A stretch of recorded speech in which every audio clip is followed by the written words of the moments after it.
Salut à tous, je suis ravi de vous retrouver aujourd'hui pour une nouvelle vidéo. J'ai envie aujourd'hui de vous emmener en voyage, au-delà de l'espace et du temps, de quitter le plan terrestre pour aller visiter un plan spirituel, un plan intérêt que l'on appelle l'au-delà, la mort, l'après-vie.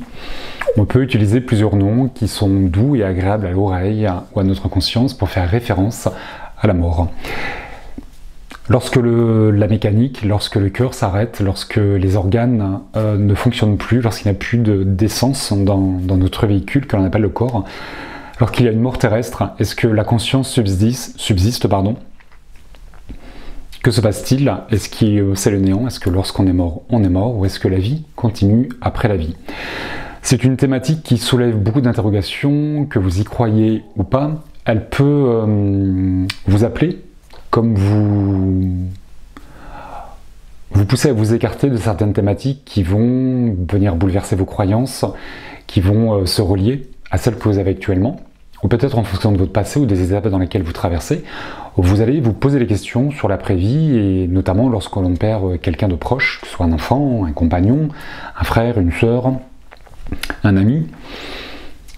On se pose des questions et la personne nous manque tellement que parfois on a besoin d'avoir de ces nouvelles et on s'interroge notamment sur cette existence dans l'au-delà. Est-ce qu'il y a vraiment quelque chose où lorsqu'on est mort, on est vraiment mort et qu'après il n'y a plus rien et que c'est ce qu'on pourrait peut-être appeler la paix éternelle.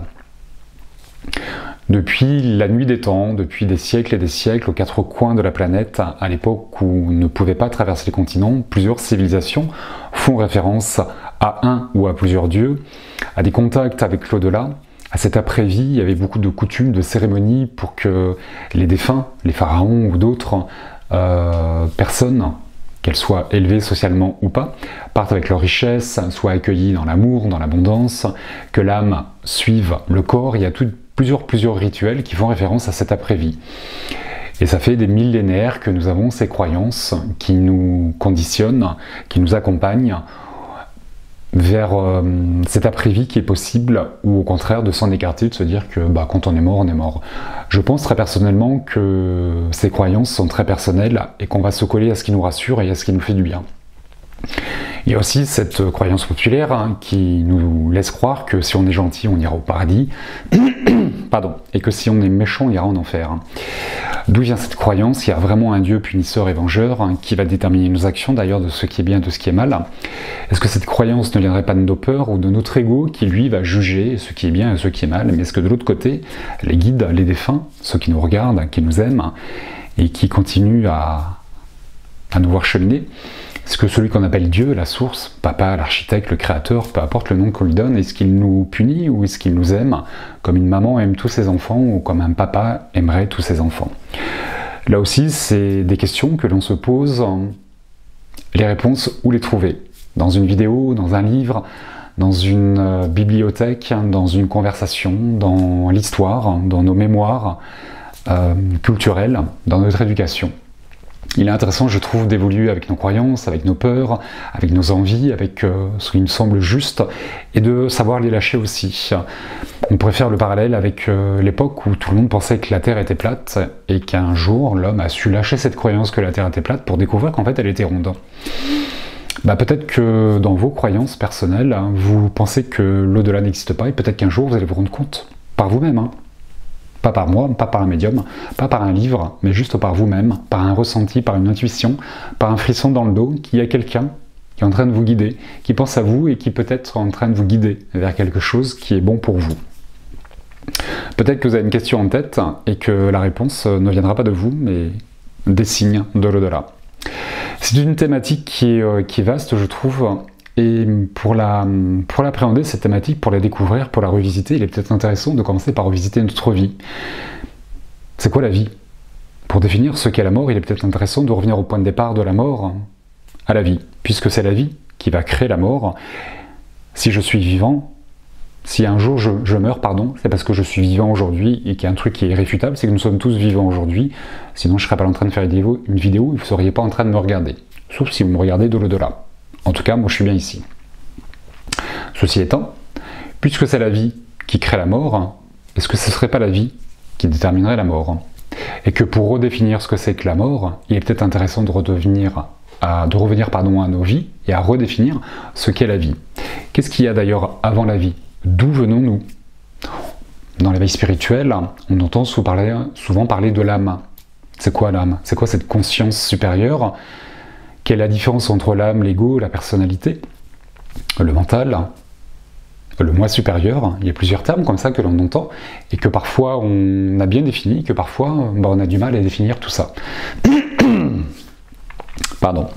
Dans ces interrogations, toujours, qui sont les nôtres, qui sont les vôtres, et qui sont justes parce qu'elles vous poussent dans des réflexions et à déterminer par vous-même ce qui vous semble juste, ce qui vous semble cohérent, et ça c'est une ligne de conduite ou un point de mire à ne jamais lâcher, c'est qu'est-ce qui résonne juste pour vous, qu'est-ce qui vous paraît cohérent, et d'évoluer.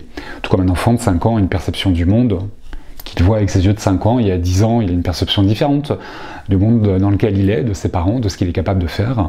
Il y a 20 ans, il y a 40 ans, ça évolue toujours. Et tout comme lorsqu'on discute avec des personnes de 80, 90 ans, qui ont traversé quasiment un siècle et qui ont vécu tellement de choses et qui ont pu percevoir tellement de choses dans leur parcours qu'ils ont eux aussi un discours complètement différent de nous qui en avons 40 ou 50. Donc c'est intéressant toujours de rester avec ce qui est cohérent, ce qui est juste pour soi, pour évoluer.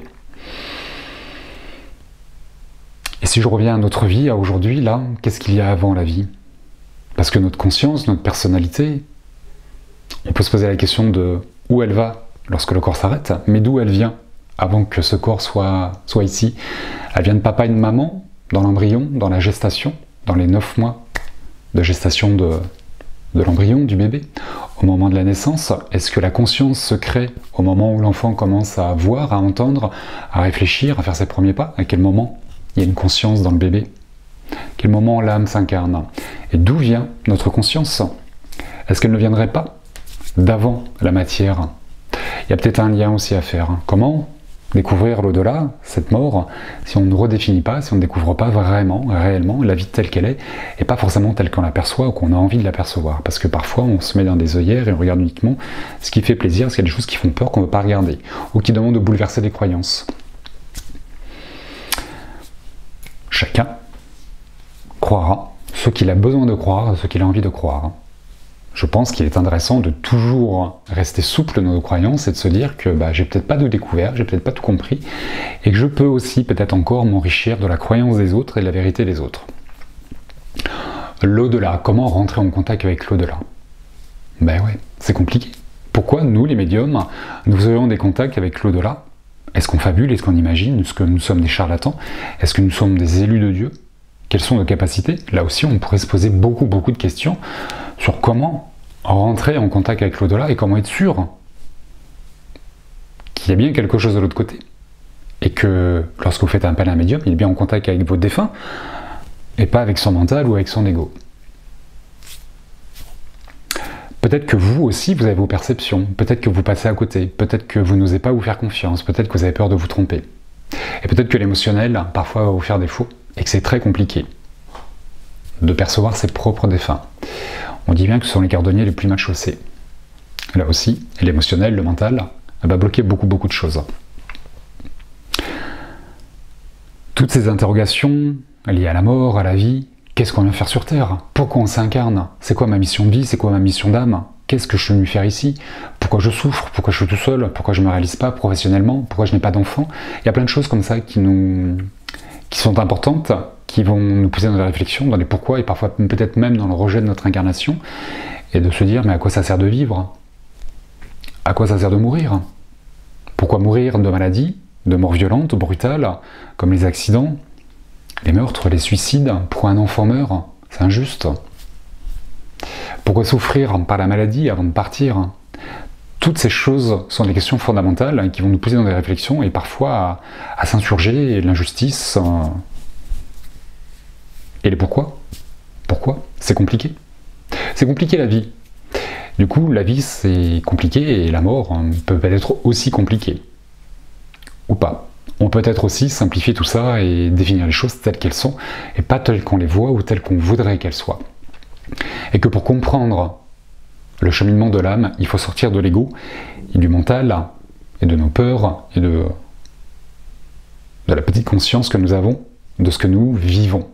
Car l'âme, elle, est un champ de conscience beaucoup plus universel est beaucoup plus vaste, qui va percevoir son incarnation d'une manière complètement différente. Et que du coup, pour comprendre ce que l'âme vit, il faut savoir se détacher de notre vie, de ce que l'on a, de ce que l'on n'a pas, de ce que l'on voudrait, et de ce qui nous manque, et de toute cette souffrance.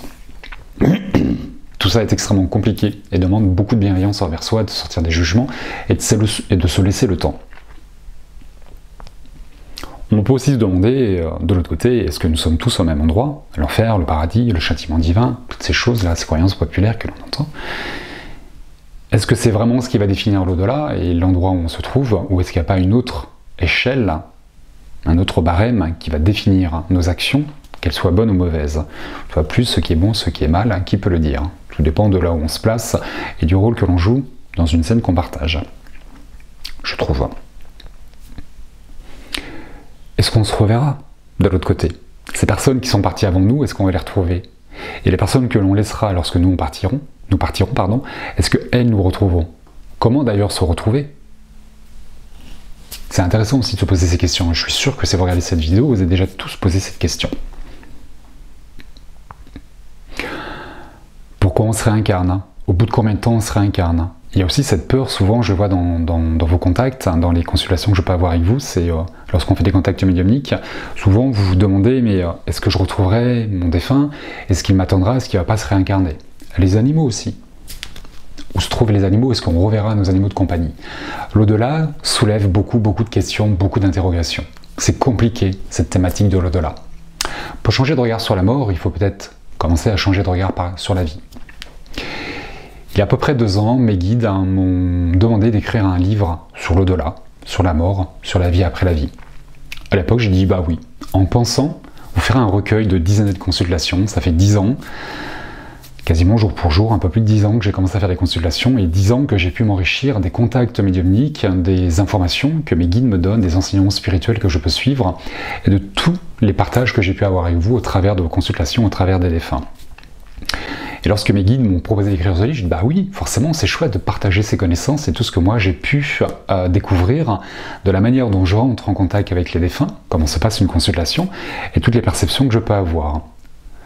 Du coup je leur ai dit oui, ok, banco, on y va. Sauf que mes guides ne m'ont pas tout dit. Et à partir du moment où j'ai commencé à écrire ce livre, bah, je me suis laissé surprendre moi-même et j'ai canalisé ce nouveau livre, ce second livre à peu près à 70 ou 80%. Chose à laquelle je ne m'attendais pas du tout, du coup j'ai moi aussi découvert beaucoup de choses à travers les écrits et il y a des choses que je savais déjà, mais des choses que je n'avais pas complètement identifiées et ça m'a permis aussi de faire grandir mes croyances et toutes mes connaissances.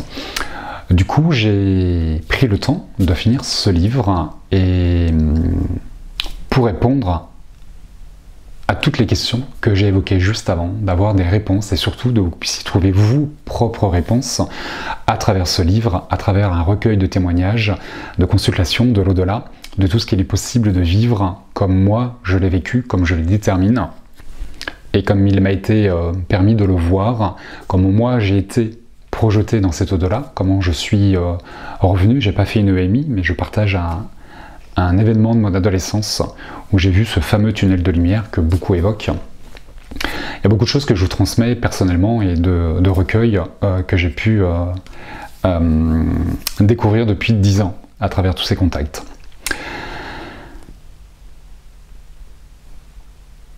Prenez le temps de peaufiner vos réflexions, vos vérités, vos croyances, vos réflexions et de répondre à cette question « Pourquoi mourir si je suis toujours vivant ?»